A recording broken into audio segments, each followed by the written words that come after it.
Hello friends, कैसे हैं आप सब। उम्मीद करता हूं कि आपकी पढ़ाई ठीक चल रही होगी और आप सभी कुशल मंगल होंगे। ठीक है। देखिए, आज का हमारा टॉपिक है मानवाधिकार की उदारवादी विचारधारा। ठीक है, उदारवादी मतलब उसमें कुछ बहुत बेसिक बातें होनी चाहिए, जैसे कि जो भी हमारे अधिकार वगैरह है वो सत्य पर आधारित होने चाहिए। ठीक है। उनमें किसी प्रकार का भेदभाव नहीं होना चाहिए। ठीक है। और बिल्कुल सरलता से वो हमें प्राप्त हो सके, इसके लिए कुछ मूलभूत सिद्धांत वगैरह होने चाहिए। ठीक है। तो उन सभी पर हम चर्चा करेंगे। तो चलिए शुरू करते हैं।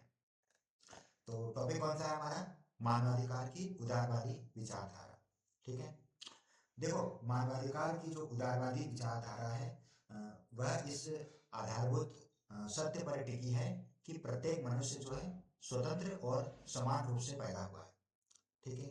यह विचारधारा जो है व्यक्ति की स्वायत्तता, स्वायत्तता मतलब उसकी खुद की इच्छा को सर्वोपरि मानती है और स्पष्ट करती है कि मानवाधिकार किसी सरकार की कृपा नहीं बल्कि मनुष्य की स्वाभाविक गरिमा का हिस्सा है। मतलब उसके अपने जीवन को बेहतर बनाने के लिए कुछ प्राकृतिक अधिकार होते हैं, कुछ मानवीय अधिकार होते हैं। तो उनको बनाए रखना बहुत जरूरी है और सरकार को उनकी रक्षा करना चाहिए, न कि उनके साथ कुछ भेदभाव होना चाहिए। ठीक है। अब देखो, उदारवाद का जो भी सिद्धांत है उसके अनुसार मानवाधिकार प्राकृतिक और अहस्तांतरणीय होते हैं। अहस्तांतरणीय का मतलब ये होता है कि उनको हम इधर उधर स्थानांतरित नहीं कर सकते हैं, मतलब वे हमेशा स्थायी होने चाहिए। ठीक है। और कुछ तो प्राकृतिक होते हैं, जैसे मान लो जल का अधिकार, वायु का अधिकार है ना। जल का मतलब जैसे कि सभी को पानी पीने का अधिकार होना चाहिए, सभी को स्वच्छ वायु का अधिकार होना चाहिए, है ना। तो इस तरीके से कुछ प्राकृतिक अधिकार होते हैं, कुछ मानवीय अधिकार होते हैं, जैसे जीवन जीने का अधिकार, स्वतंत्रता का अधिकार, समानता का अधिकार, है ना। गरिमापूर्ण जीवन जीने का अधिकार, है ना। किसी भी लड़की से या किसी भी लड़का से अपनी चॉइस के बेस पर शादी करने का अधिकार। तो ये सब क्या है? एक प्रकार से मानवीय अधिकार है ना। तो देखो, जो उदारवाद का जो सिद्धांत है वो कहता है कि जो भी मानव अधिकार हैं वो प्राकृतिक होते हैं। ठीक है। और अहस्तांतरणीय होते हैं। इसका अर्थ यह है कि ये अधिकार प्रकृति द्वारा दिए गए हैं और इन्हें किसी भी स्थिति में व्यक्ति से अलग नहीं किया जा सकता। इसके साथ ही राज्य का जन्म जो है इन अधिकारों को छीनने के लिए नहीं बल्कि इनकी रक्षा के लिए हुआ। राज्य का मतलब जो भी हमारे यहाँ राजनीतिक व्यवस्था होती है, जिसको हम सरकार कहते हैं, है ना। तो उनका जन्म या उनकी हमने स्थापना या उनको हमने किस लिए चुना है? ताकि वे हमारे अधिकारों की रक्षा करें, ना कि उनका उल्लंघन करें। ठीक है। अच्छा, 17वीं शताब्दी में एक जॉन लॉक करके एक विद्वान थे। उनका मानना है कि अ, जीवन, स्वतंत्रता और संपत्ति ये तीन कुछ प्राकृतिक अधिकार हैं। ठीक है। कौन कौन से? जीवन, स्वतंत्रता और संपत्ति। ये चाहे तुम कहीं लिख लो। जॉन लॉक ने 17वीं शताब्दी में उदारवादी चिंतन की नींव रखते हुए जीवन, स्वतंत्रता स्वतंत्रता और संपत्ति इन तीनों को प्रमुख प्राकृतिक अधिकार बताया है। और उनका मानना था कि समाज और सरकार इनका एकमात्र उद्देश्य इन अधिकारों की सुरक्षा सुनिश्चित करना है। अन्यथा सत्ता जो है कोई काम की नहीं है, बेकार है, वो अवैध है ना। ठीक है। तो मैंने क्या बोला है? जॉन लॉक ने 17वीं शताब्दी में उदारवादी चिंतन की नींव रखते हुए जीवन, स्वतंत्रता और संपत्ति इन तीनों को प्रमुख प्राकृतिक अधिकार बताया है।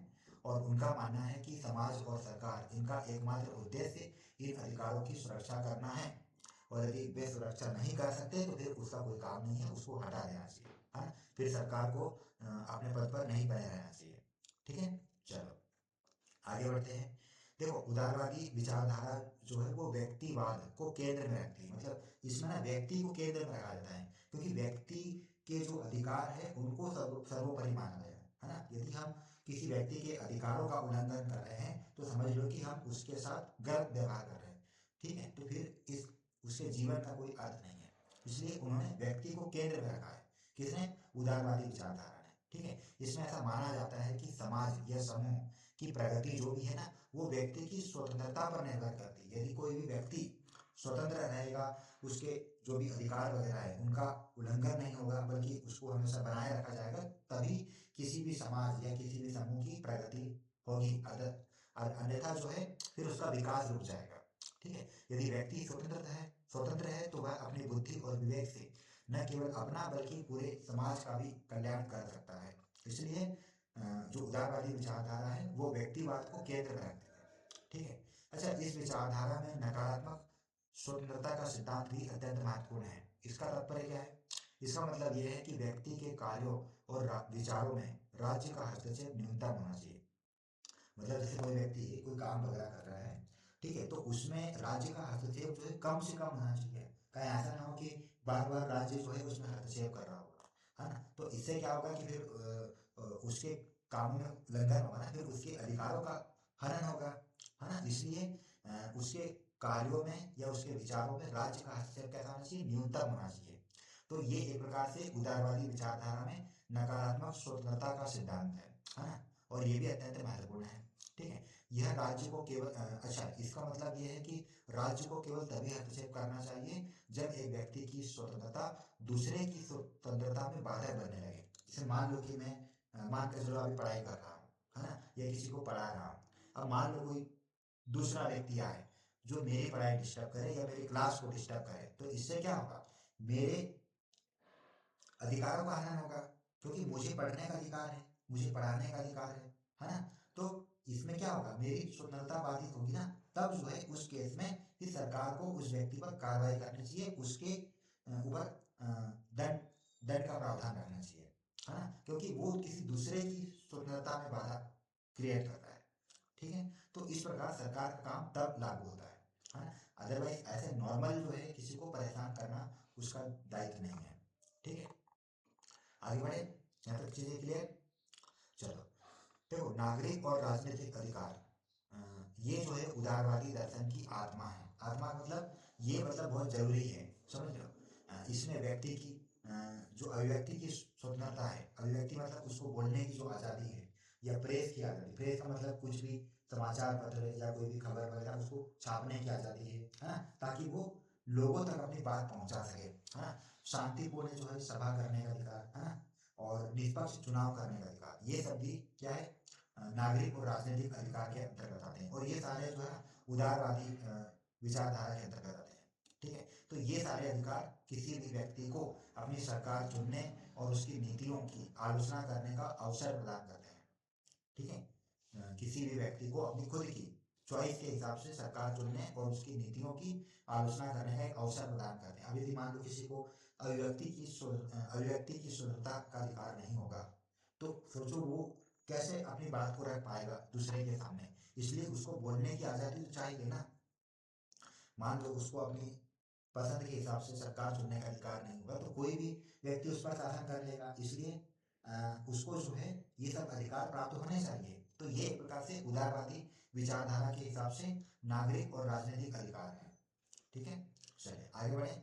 अब जब एक आपने सुना होगा विधि का शासन, मतलब रूल ऑफ लॉ, तो ये भी उदारवादी अधिकारों के अंतर्गत आता है ना। इसका अर्थ ये है कि सत्ता का संचालन, सत्ता मतलब कोई भी सरकार, उसका संचालन जो है किसी व्यक्ति की इच्छा से नहीं बल्कि कुछ नियम कानून के अनुसार होना चाहिए, है ना। कानून के समक्ष जो है सभी को समान माना जाता है। इसलिए किसी को भी विशेषाधिकार प्राप्त नहीं होना चाहिए, है ना। जैसे मान कर चलो कि हमने किसी को चुनाव के माध्यम से उसको सरकार बनाया है ना, और वो हमारे ऊपर शासन कर रहा है, तो वो किसी अपने सुविधा के हिसाब से हम पर शासन न करे बल्कि कुछ नियम कानून के हिसाब से शासन करे, है ना। और यदि हम उन नियम कानूनों का उल्लंघन कर रहे हैं तभी हमें दंडित करें, अन्यथा हमारे ऊपर कोई किसी प्रकार की कार्रवाई ना होना चाहिए। तो इसको कहते हैं विधि का शासन, मतलब कानून के माध्यम से फिर शासन हो रहा है। यहाँ तक चीजें क्लियर?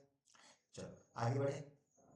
देखो, आपने कुछ निजी संपत्ति का अधिकार भी सुना होगा, है ना। निजी संपत्ति का मतलब मेरी खुद की मेहनत के द्वारा जो मैंने कुछ अर्जित किया है संपत्ति या कुछ भी धन, तो वो मेरी उस पर मेरा खुद का अधिकार है। तो वो भी एक प्रकार से उदारवादी विचारधारा के हिसाब से देखा जाए तो उस पर सिर्फ मेरा अधिकार है ना, कोई उसको छीन नहीं सकता, है ना।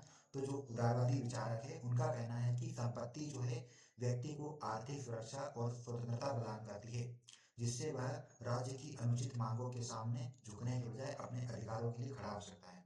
कहने का मतलब है कि उसकी खुद की निजी संपत्ति पर सिर्फ उसका अधिकार है और सरकार उस पर किसी प्रकार का हस्तक्षेप नहीं कर सकती।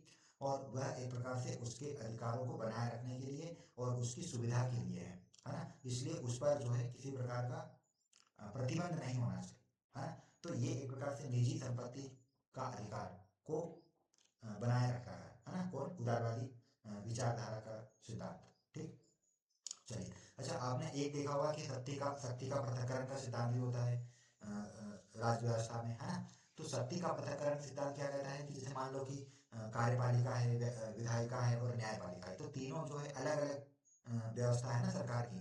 तो सभी का अलग अलग काम होता है, तो इनमें जो है किसी प्रकार का वो नहीं होना चाहिए, अ, क्या बोलते हैं, भेदभाव नहीं होना चाहिए और उनमें किसी प्रकार का विवाद नहीं होना चाहिए, क्योंकि सभी को अलग अलग काम दे रखा है ना। जैसे मान लो कोई कार्यपालिका है, तो कार्यपालिका का काम क्या होता है, कार्यपालिका का काम होता है जो भी नियम कानून होते हैं उसको लागू करना, है ना। जो विधायिका होती है उसका काम क्या होता है, विधायिका का काम होता है कानून का निर्माण करना, मतलब उनको बनाना। और जो अ, न्यायपालिका है उसका काम क्या है, कानून की व्याख्या करना, और जो भी व्यक्ति कानून का उल्लंघन करता है उसको दंडित करना। तो ये न्यायपालिका का काम है, तो सबका अलग अलग काम है। तो उदारवादी विचारधारा के जो भी लोग हैं उनका कहना है कि शक्ति के पृथक्करण के सिद्धांत के तहत सबको अलग अलग काम दिया गया है, तो उसमें जो है तानाशाही नहीं होनी चाहिए, और बल्कि सभी के अधिकारों का पालन होना चाहिए, सभी के अधिकारों का सम्मान होना चाहिए। ठीक है। अच्छा, तो मॉन्टेस्क्यू करके एक विद्वान थे, उसने जो है कहा था कि जब विधायिका, कार्यपालिका और न्यायपालिका की शक्तियां अलग अलग हाथों में होती हैं, तभी व्यक्ति की स्वतंत्रता सुरक्षित रह सकती है और तानाशाही पर रोक लगती है। तो उन्होंने जो है उदारवादी विचारधारा के इस सिद्धांत को प्रतिपादित किया है। ठीक है। उनका कहना है कि शक्ति के पृथक्करण का सिद्धांत जो है उदारवादी मानवाधिकारों की रक्षा के लिए बहुत जरूरी है ना। चलो, अब हम बात करते हैं सहिष्णुता, सहिष्णुता के बारे में। सहिष्णुता का मतलब क्या होता है, सहिष्णुता का मतलब ये होता है कि जो अलग अलग धर्म के लोग हैं, जैसे कोई हिंदू धर्म से है, कोई मुस्लिम धर्म से, कोई सिख धर्म से, कोई ईसाई धर्म से, कोई जैन धर्म से, कोई बौद्ध धर्म से, कोई पारसी धर्म से, तो अलग अलग धर्म के जो भी लोग हैं उनके अंदर जो है ना किसी दूसरे धर्म के प्रति एक समानता की भावना होनी चाहिए, उनके बीच में एक भेदभाव नहीं होना चाहिए, बल्कि उनके अंदर सहिष्णुता की भावना होनी चाहिए। सहिष्णुता का मतलब एक उदार भावना होनी चाहिए, किसी के धर्म के प्रति गलत सोच नहीं होनी चाहिए, है ना। इसका अर्थ है कि समाज में जो भी विभिन्न धर्म हैं या विभिन्न संस्कृतियां हैं या जो अलग अलग विचारधारा हैं उनके प्रति सम्मान की भावना होनी चाहिए। और इसी प्रकार जो है एक उदारवादी समाज वही है जहां अल्पसंख्यकों के अधिकारों को बहुमत की इच्छा के आधार पर कुचला नहीं जाता है। अब जैसे हमारे देश में बात करें तो हिंदुओं की संख्या सबसे ज्यादा है, तो इसका मतलब ये नहीं कि हमारे यहाँ पूरे भारत को हम हिंदू राष्ट्र घोषित कर दें, नहीं। यहाँ पर अलग अलग धर्म के लोग रहते हैं, तो सभी के धर्मों का पालन होना चाहिए, है ना। और सभी के नियमों कानूनों का सम्मान होना चाहिए, उनके साथ किसी प्रकार का भेदभाव नहीं होना चाहिए। तो ये एक प्रकार से सहिष्णुता की भावना है जो कि उदारवादी विचारधारा के अनुरूप है। ठीक है। अच्छा, उदारवादी विचारधारा यह भी मानती है कि मनुष्य जो है तर्क संगत और विवेकशील प्राणी है। तर्क संगत मतलब हर बात को ये लॉजिकली कहता है कि क्या सही है क्या गलत है, और विवेकशील मतलब वो अपने हिसाब से सोचता है और बुद्धि का इस्तेमाल करके फिर कोई काम करता है ना। इसलिए उदारवादी विचारधारा जो है ये मानती है कि मनुष्य क्या है, एक तर्क संगत और विवेकशील प्राणी है। वह जानता है कि क्या सही है और क्या गलत है, इसलिए राज्य को अभिभावक की भूमिका निभाने के बजाय व्यक्ति को उसके स्वयं के भाग्य का निर्माता बनने देना चाहिए। मतलब देखो, कुछ कानून के हिसाब से उसको अभिभावक बनना चाहिए ताकि वह सभी की व्यवस्था कर सके, सभी की जरूरत की पूर्ति कर सके। लेकिन कुछ कुछ कानून ऐसे होते हैं, कुछ ऐसी सीमा होती है जहां पर किसी भी व्यक्ति के अधिकारों का उल्लंघन नहीं होना चाहिए, बल्कि उसको अपने भाग्य का निर्माता स्वयं बनने देना चाहिए। वहां पर सरकार को हस्तक्षेप नहीं करना चाहिए। ठीक है। चलो आगे बढ़े। देखो, न्यायपालिका की स्वतंत्रता जो है वो भी उदारवादी व्यवस्था की एक अनिवार्य शर्त है। उदारवादी व्यवस्था के अंतर्गत न्यायपालिका की स्वतंत्रता होना बहुत जरूरी है, क्योंकि एक निष्पक्ष और स्वतंत्र अदालत ही वह स्थान है जहाँ एक साधारण नागरिक भी शक्तिशाली राज्य के विरुद्ध अपने अधिकारों की रक्षा कर सकता है। और बिना स्वतंत्र न्यायपालिका के अधिकार केवल कागजी घोषणाएं हैं। कहने का मतलब है कि जो भी न्यायपालिका है वो अपने जो भी डिसीजन हो उसमें निष्पक्षता का समावेश करे, है ना। ऐसा ना हो कि वो किसी एक पक्ष में अपनी बात रखे। इससे क्या होगा, जो स्वतंत्र न्यायपालिका का जो अधिकार है वो केवल एक कागजी घोषणा हो जाएगी, है ना, कागजों पर लिखा रहेगा बस, है ना। चलो आगे बढ़े। अच्छा, उदारवाद जो है अवसर की समानता का भी पुरजोर समर्थन करता है। अवसर की समानता का मतलब क्या है कि जैसे मान लो कोई व्यक्ति जन्म, जाति या लिंग, उसके हिसाब से उनको सबको बराबर अवसर मिलना चाहिए। ये नहीं कि कोई अमीर घर से अमीर घर में जन्मा है तो उनको जो है अवसर मिलना चाहिए, और कोई गरीब घर में जन्मा है उसको अवसर नहीं मिलना चाहिए। ऐसा नहीं होना चाहिए, सबको जो है अवसर मिलना चाहिए। कोई व्यक्ति गरीब है तो उसको आगे बढ़ने के लिए या उसको मुख्य धारा में शामिल करने के लिए उसके लिए कुछ काम करनी चाहिए, उसको कुछ आरक्षण देना चाहिए, उसको कुछ मदद करनी चाहिए, ताकि वो भी आगे बराबर लेवल पर आ सके, है ना। चलो, इसका लक्ष्य यही है कि जन्म, जाति या आर्थिक पृष्ठभूमि की परवाह किए बिना हर व्यक्ति को अपनी प्रतिभा दिखाने का बराबर मौका मिले। इस प्रकार यह समानता का जो अधिकार है उसको बनाए रखने के लिए बहुत आवश्यक है। ठीक है। अच्छा, धर्मनिरपेक्षता जो है उदारवादी मानवाधिकारों का एक अभिन्न अंग है ना। धर्मनिरपेक्षता भी बहुत जरूरी है ना। कहीं ऐसा ना हो कि किसी एक धर्म पर सरकार काम करे, है ना। इसलिए राज्य को या किसी भी सरकार को धार्मिक मामलों में तटस्थ रहना चाहिए, ताकि प्रत्येक नागरिक को अपनी अंतरात्मा के अनुसार, अंतरात्मा मतलब उसकी खुद की इच्छा के अनुसार किसी भी धर्म को चुनने या न चुनने की पूर्ण स्वतंत्रता मिल सके। इस प्रकार यह व्यक्तिगत विश्वास की सुरक्षा का है। कहने का मतलब ये भी एक प्रकार से उदारवादी विचारधारा के अंतर्गत आ रहा है कि किसी भी सरकार को धर्मनिरपेक्षता का पालन करना चाहिए। मतलब उसको है ना, किसी भी व्यक्ति के साथ जबरदस्ती नहीं करना चाहिए तो ये वाला धर्म का पालन करो और इसको जो है इग्नोर कर दो। उसके ऊपर डिपेंड करता है ना, वो कोई धर्म को अपनाए या नहीं अपनाए, है ना। उसको परेशान करना नहीं चाहिए। ये उसकी खुद की इच्छा पर निर्भर करता है कि वो कौन से धर्म को चाहता है। चलो यहाँ पे क्लियर। चलो अब देखो, उदारवादी अधिकारों का एक स्वरूप है ना सार्वभौमिक भी है। सार्वभौमिक का मतलब यह है कि यह विचारधारा किसी एक देश या संस्कृति तक सीमित नहीं है, बल्कि इसका जो है ना ग्लोबल लेवल पर काम होना चाहिए। मतलब वो चाहे तो किसी भी देश की संस्कृति को अपना सकता है ना, किसी भी दूसरे देश में जा सकता है, वहाँ रह सकता है, निवास कर सकता है, किसी एक देश की नागरिकता छोड़ सकता है, किसी दूसरे देश की नागरिकता ग्रहण कर सकता है। तो ये भी सब उसको एक अधिकार होने चाहिए। तो इस प्रकार से जो उदारवादी विचारधारा है वो कहती है कि इसका स्वरूप जो है ना, मानवाधिकार का जो स्वरूप है वो कैसा होना चाहिए, सार्वभौमिक होना चाहिए। सार्वभौम मतलब पूरे विश्व पर लागू होना चाहिए, ये किसी एक देश तक सीमित नहीं होना चाहिए, या किसी एक देश की संस्कृति तक या उसके नियम कानूनों तक सीमित नहीं होना चाहिए। क्योंकि उनका मानना है कि चाहे कोई भी व्यक्ति कहीं भी रहे, उसके बुनियादी मानवाधिकारों का सम्मान हर हाल में किया जाना चाहिए, क्योंकि मानवता की कोई सीमा नहीं होती है ना। जैसे मान लो कि मैं आज भारत में रह रहा हूँ, कल मान के चलो कि मैं अमेरिका में रहना चाहूँ तो वहाँ पर मैं आराम से रह सकता हूँ, या मुझे जो भारत में अधिकार मिल रहे हैं वो अमेरिका में मिलने चाहिए, और बिल्कुल बराबर मात्रा में होना चाहिए, उनके साथ किसी प्रकार का भेदभाव नहीं होना चाहिए। तो इस प्रकार से जो उदारवादी अधिकारों का जो स्वरूप है वो कैसा होना चाहिए, सार्वभौमिक होना चाहिए। चलो ठीक है, अब आगे बढ़े। देखो, लोकतंत्र और उदारवादी मानवाधिकार ये दोनों क्या है, एक दूसरे के पूरक है। मतलब जैसे मान लो कोई भी लोकतंत्र है जिसको हम जनता का शासन कहते हैं ना, और जो भी उदारवादी विचारधारा है वो क्या है, एक प्रकार से मानवाधिकार के एक दूसरे के पूरक है। क्योंकि लोकतंत्र क्या है, वह राजनीतिक ढांचा प्रदान करता है जिसमें अधिकारों का संरक्षण संभव होता है। मतलब हमने यदि कोई सरकार चुनी है तो उसका काम क्या है, उसका काम है अपने अधिकारों का संरक्षण करना और हमारे विकास की व्यवस्था करना, हाँ। अच्छा, यदि हम कोई चुनाव के माध्यम से यदि अपनी चॉइस के बेस पर किसी सरकार बनाने का मौका दे रहे हैं उसको, तो उससे तो यही हो रहा है ना कि वो हमारे अधिकारों का हनन नहीं करें, बल्कि हमारे अधिकारों की रक्षा करें, है ना। इसलिए स्वतंत्र चुनाव और जो भी उत्तरदायी सरकार है उसका ये काम होता है कि वह जनता के अधिकारों के प्रति जवाबदेह है ना। मतलब जनता के अधिकारों को बनाए रखें और उनके विकास के लिए काम करें, है ना। तो इसलिए लोकतंत्र और उदारवादी विचारधारा ये एक प्रकार से मानवाधिकारों के लिए एक दूसरे के पूरक होने चाहिए। ठीक है। अच्छा, आधुनिक उदारवाद जो है अब सकारात्मक स्वतंत्रता को भी महत्व देने लगा है। कैसे? क्योंकि इसमें ऐसा माना जाता है कि केवल कानूनी अधिकार पर्याप्त नहीं है, बल्कि शिक्षा, स्वास्थ्य और बुनियादी सुरक्षा भी जरूरी है। इनके अभाव में क्या होगा, एक व्यक्ति मतलब जो भी गरीब व्यक्ति है वो अपनी स्वतंत्रता का वास्तविक उपभोग नहीं कर पाएगा।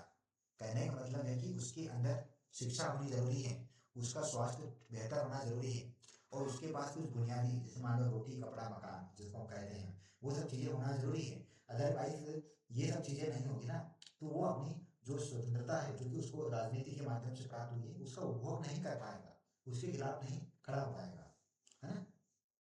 चलो, विचारों की अभिव्यक्ति को उदारवाद में सत्य की खोज का साधन माना गया है। मतलब जो भी विचारों की अभिव्यक्ति होती है उसमें उसको जो है उदारवाद में क्या कहा गया है, सत्य की खोज का साधन माना गया है।